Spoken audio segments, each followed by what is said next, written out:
Hello, everybody. I want to first welcome you and thank you for watching this presentation, which is on my Psych 532 class, which is Psychological Effects of the Internet. So before we really get into this presentation, I wanted to give a brief overview of what it will look like. I wanted to first start off with giving some background as to what psychology really is, because some of you may not know it or may have some questions. So I figured giving a bit of a history background would be very helpful. I wanted to then follow up by giving a brief overview of how the internet was developed and has changed over time. Followed by that will be a brief overview of what the course actually looks like, and then we will get into the meat of the project, I guess, which is the actual term project itself. So before we get into that, I wanted to briefly introduce myself. My name is Natalie Bovin. I am currently a student at the University of Wisconsin-Madison. I'm majoring in psychology and neurobiology, and I am planning to graduate in spring of 2024. So, what is psychology? It is a field of study that is dedicated towards observing, predicting, changing, and explaining a wide variety of behaviors. That is basically the general gist of psychology, but it's important to note that there are several different subfields within psychology, all of which are extremely important and provide a plethora of information that we use to further examine behavior, motivations, and it's very, very informative. So the origins of psychology. Psychology actually predates or has been around longer than what a lot of people may originally think. There have been writings and other pieces of evidence from times such as ancient Egypt and Greece, which have mentioned different concepts of psychology, some of which we may still be used today or be reminded of. But generally, psychology is, started or is thought to have started in Germany in the 1800s. That was when it was first recognized as a field of experimental study. And since then, it has really taken off. And a bunch of different subfields and different theories within the field of psychology have really steadily emerged ever since then. Some of the people that you might recognize the most, or the most famous psychologist, would be Sigmund Freud. He's a pretty popular psychologist. He is responsible for creating theories about psychoanalysis. There's also different other theories within psychology, such as behaviorism, which is John Watson and B.F. Skinner, and humanism, which is primarily responsible or dictated by Carl Rogers and Abraham Maslow. So let's talk about how the internet has changed.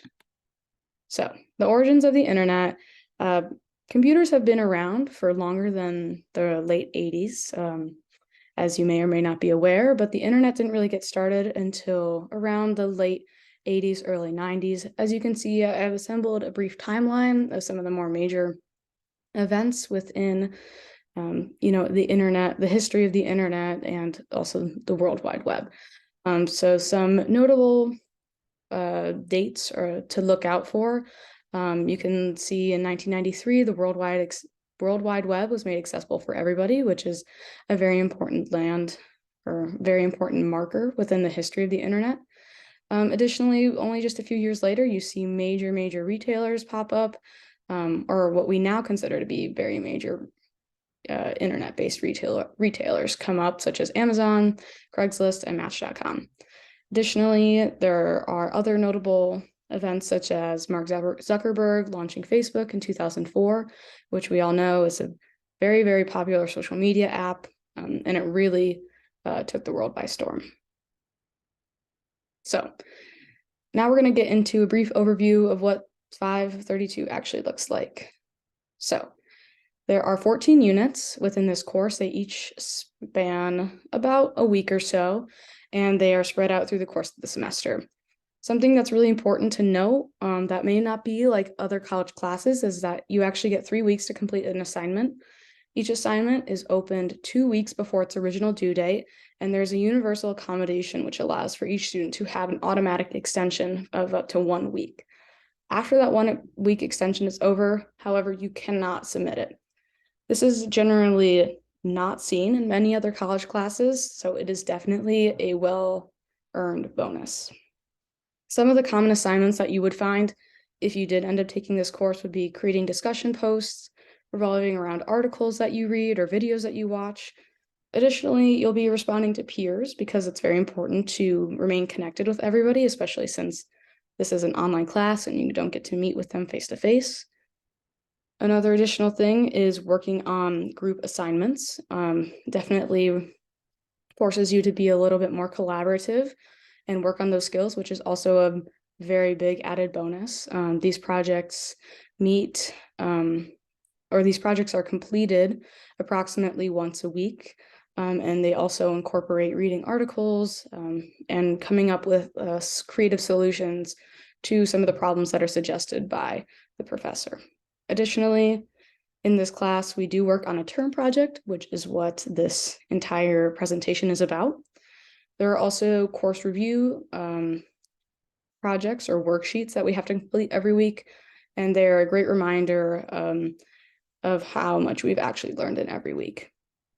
Probably one of the most greatest things about this course actually is that there are no midterms, quizzes, or final exam, which is very, very abnormal if you look at all college courses as a whole. You really won't find that in many other college courses. So it is definitely a much needed or very nice bonus, which I know all students greatly appreciate in this class. So let's get into the actual term project. This term project is basically going to be an overview of each of the 14 units and what I found to be the most successful or concepts that I've learned or what I thought would be the most important. So unit 1 is titled Welcome to the Internet. And some of the main things that I wanted to highlight within this first unit is that we have always been taught that the internet is something to generally fear. We hear that a lot from maybe people who are older, people who don't have as much experience with it. But in reality, past technologies and past times have also been feared. And this can include reading newspapers or calculators or landline telephones. In fact, we read and saw many pieces of evidence which support how this general fear of technological advancements has really predated the internet. Additionally, in this unit, we also talked about how this course really sets us up for success. They do encourage that you work on this course about 6 days a week, which may seem a little bit intensive, but once you kind of get into the rhythm of things, it really kind of flies by, and it really is not that much of a time commitment. Additionally, as I mentioned, they also have extended deadlines and no exams, which also kind of helps set you up for success because if you do fall behind for whatever reason, this definitely helps you in terms of getting caught up. Additionally, we also talked about ChatGPT. You may be aware of ChatGPT because it is definitely catching the world by storm right now. But, despite how glamorous it may appear, we definitely talked about how it is super important to, take it with a grain of salt.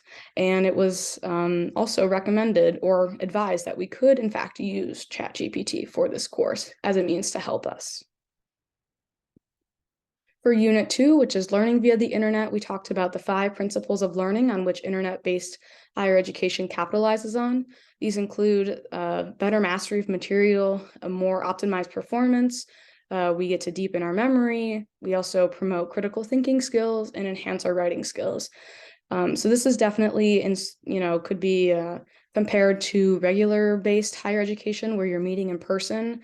And the main points really is that the internet-based higher education really offers that flexibility and accountability, I guess, when it comes to retaining and learning that information. You're able to go at your own pace and learn the information when it's best suited for you. And you're also having more frequent assignments that helps you really engage with the material. Additionally, we talked about other learning styles, which include tutorial videos. And we learned that they do, in fact, work and they are effective at teaching, but it's also even better to learn by doing than just simply watching the videos.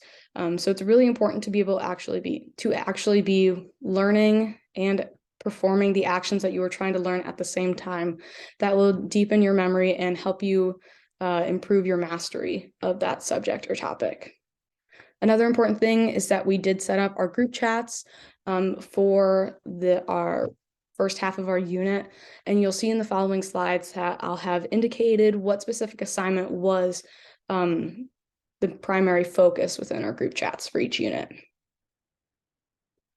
So Unit 3 is about educating via the internet. We talked about some common challenges that college students face.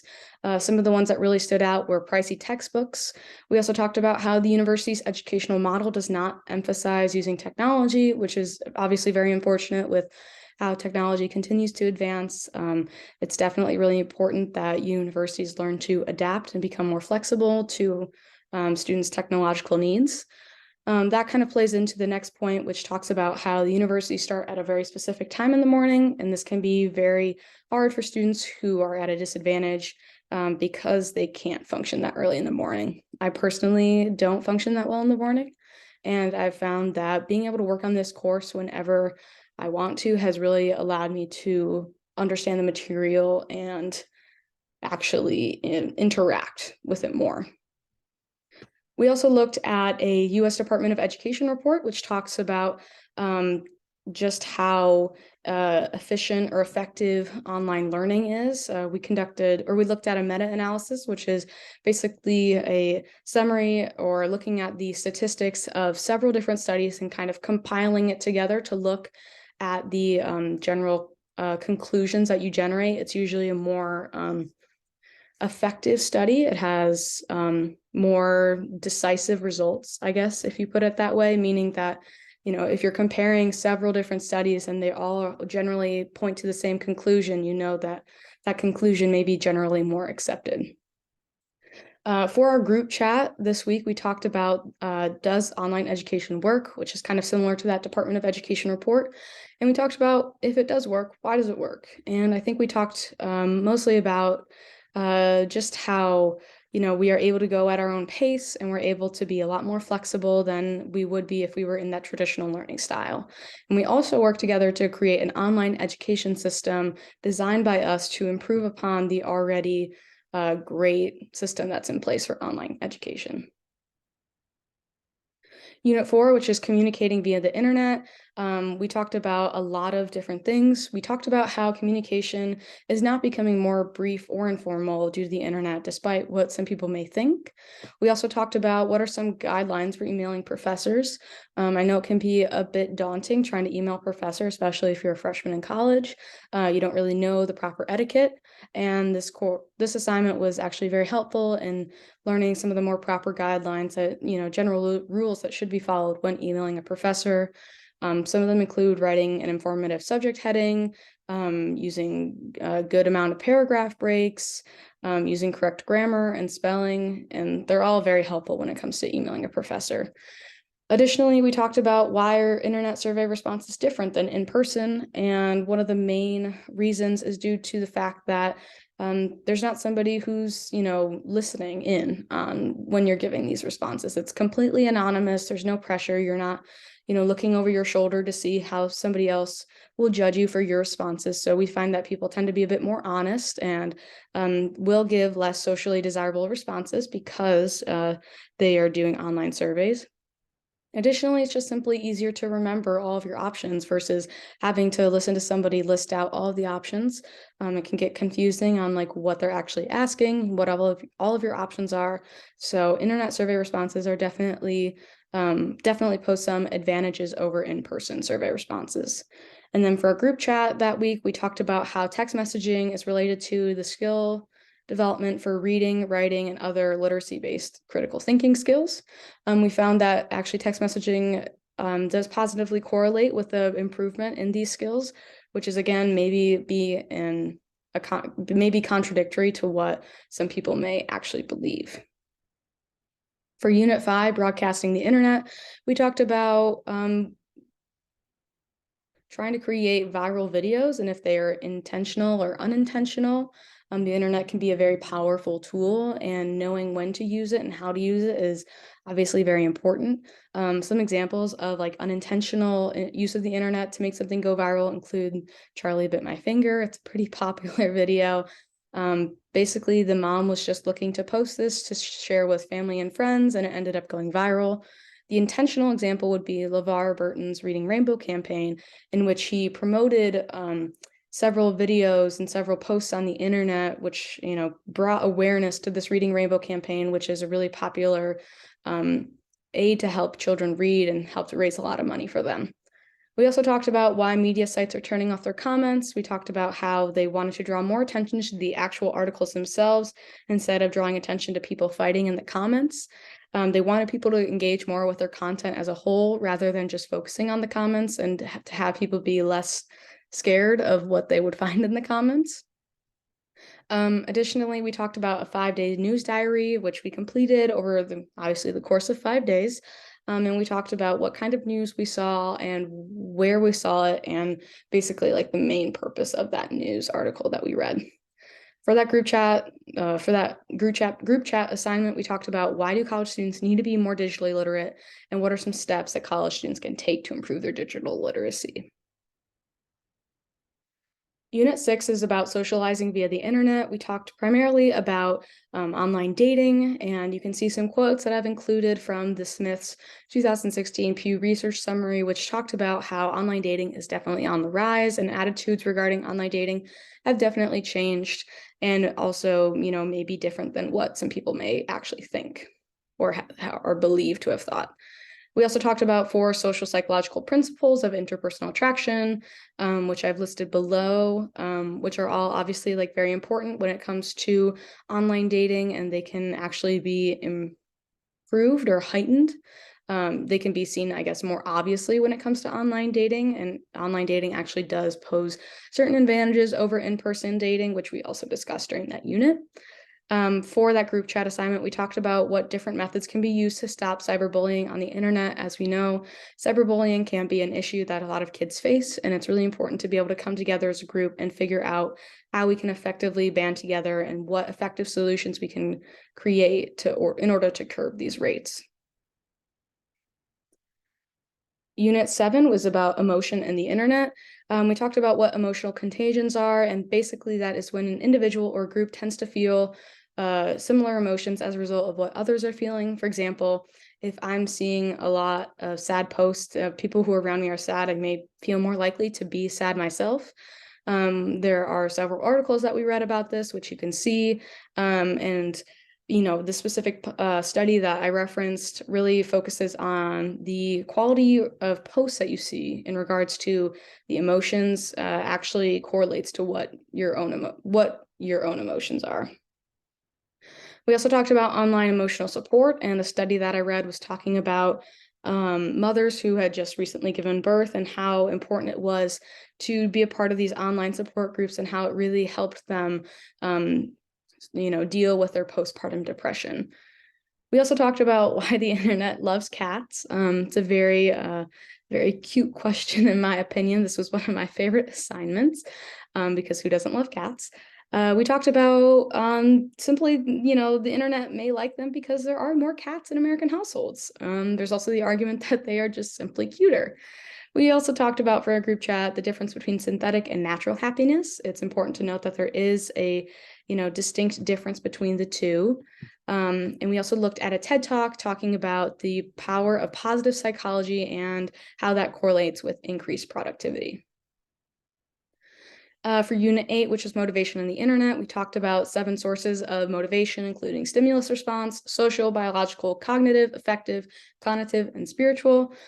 These are all very different, and they kind of play into our internet motivation diary, in which we logged our 20 uses of technology and tried to list the different sources of communicating, or the sources of motivation as to why we were using our devices. For example, if my friend texts me and I pull up my phone and I see that, I'm motivated to respond because I want to keep our social bond strong. So that would be an example of a social source of motivation. We also talked about students' motivation for using and professors' motivation for banning internet classroom and lectures. And we talked about why people binge watch shows, if that's to develop deeper connections with the movie, provide a community to others. It's also just easy to watch them in such quick succession because they are available since it's already paid for. And it's also simply the fact that they may just be commercial free. It's also important to note that in this unit, we created new chat groups that would last for the second half of the semester. Unit 9 focused on perception and attention to the internet. We talked about the 5 senses: sight, sound, smell, touch, and taste. We also also talked about proprioception and cognitive processing, and I specifically looked at e-readers, but there were also different topics that you could choose from in regards to that assignment for this unit. And we talked about how they've adapted and how people's perceptions about them have kind of changed in regards to attention and just other benefits regarding these different designs or objects. We also found that the internet is not changing our attention. There's actually no scientific evidence that, indicates that our attention spans have decreased since the internet, which I know has been kind of a popular phrase that has been passed around, that the internet is making us dumber, when in fact there is no evidence to back that up. For our group chat that week, we talked about critical ignoring and choosing, which is basically choosing what to ignore and where to actually invest your time. And we talked about different ways to kind of, improve that critical ignoring, which includes, not purposely interacting with trolls because that, their only focus or their only sole goal is to cause more chaos on the internet. And it's simply just not worth your time. Unit 10 is about decision-making on the internet, and contrary to popular belief, we talked about the validity of Wikipedia, and it was actually found that Wikipedia can be trusted as a source, and that's actually why I included it as a source on this presentation, which you'll see later. We talked about how it can be incredibly accurate for academic-related information, but may not be as accurate for articles about pop culture. We also talked about how if we can trust rumors that circulate on the internet, and we talked about the importance of fact checking, and also we were made aware of different websites that can be used to dispel false information. And we also talked about why it's not good to click on links to gossip sites. Additionally, this unit we talked about the importance of online reviews and how that influences decision making. The article I read was about the impact of online reviews on hotel performance, and it was actually found that positive comments through specific online reviews actually had the highest impact on customer demand for those hotels. For that group chat, we talked about decision making heuristics, specifically representative heuristic, availability heuristic, and anchoring and adjustment heuristic. And I'll let you read the explanation for those below. Unit 11 talked about developing and aging with the internet. When compared to in-person bullying, it was actually found that significantly fewer teens were bullied online, which may be actually contradictory to what you may believe or what has been popularly theorized. They've also found that grade school children who spend more time on the internet report feeling less lonely. They also improve reading skills, and it actually really helps them empathize in real life. So these are all great skills or great results that we may have not been initially expecting. We also talked about how children are influenced by internet usage, and we looked at a variety of reports and articles talking about how it's important to develop a positive attitude about the internet in order to help your child learn and grow, and also to help them develop a more positive relationship with the internet as a whole. We also talked about some barriers that older adults may face when it comes to digital technology. We talked about how older adults may feel that they are not coping well with digital advancements, and they feel digitally unprepared. And it was obviously very highlighted that we as a society need to do a better job of, bridging that digital divide, not only between older adults, but also between students, which was kind of the emphasis of our group chat, which talked about how we can obviously bridge that divide. And we came up with creative solutions such as increasing school access to computer labs, having more technological resources available to them, and also creating more short-term rentals of laptops and other technological gadgets. Unit 12 talked about personality on the internet. We talked about the big 5 personality traits, which are openness to experience, conscientiousness, extroversion, agreeableness, and neuroticism. We also talked about what a proportion of variance is, and it basically looks at an outcome variable, and you want to look at how much these scores vary. Then you're going to create a predictor variable, and you want to see if it can actually predict the outcome variable.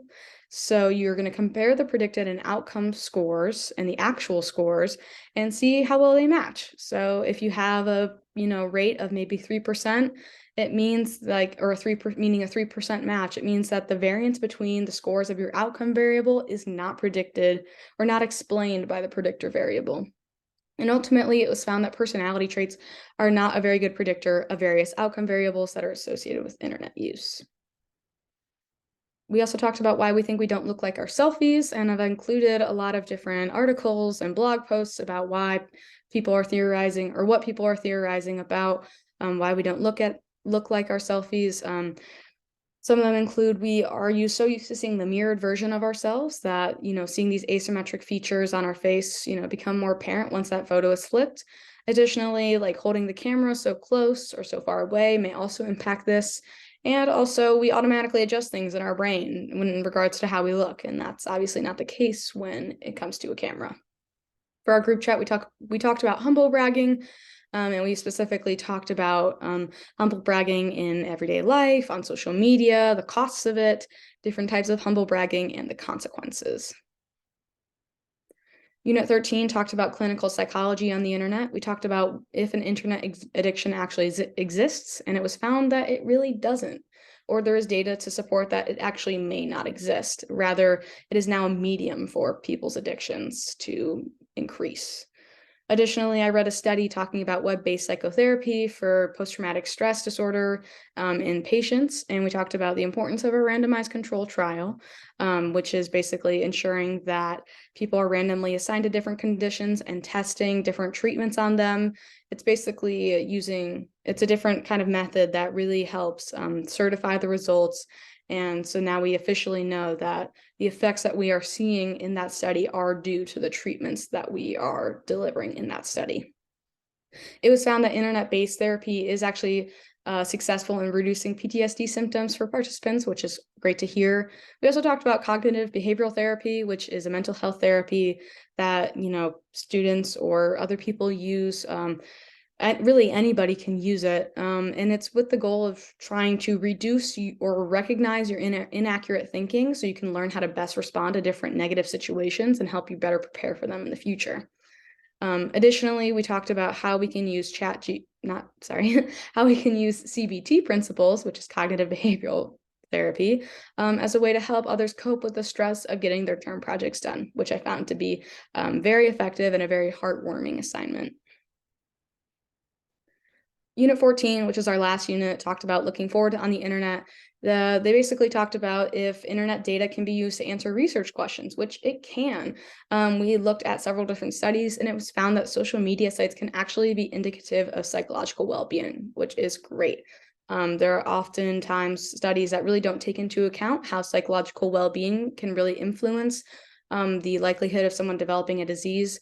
Maybe heart disease, for example, and social media sites specifically give insight into a person's, psychological well-being, which can be a risk or protective factor.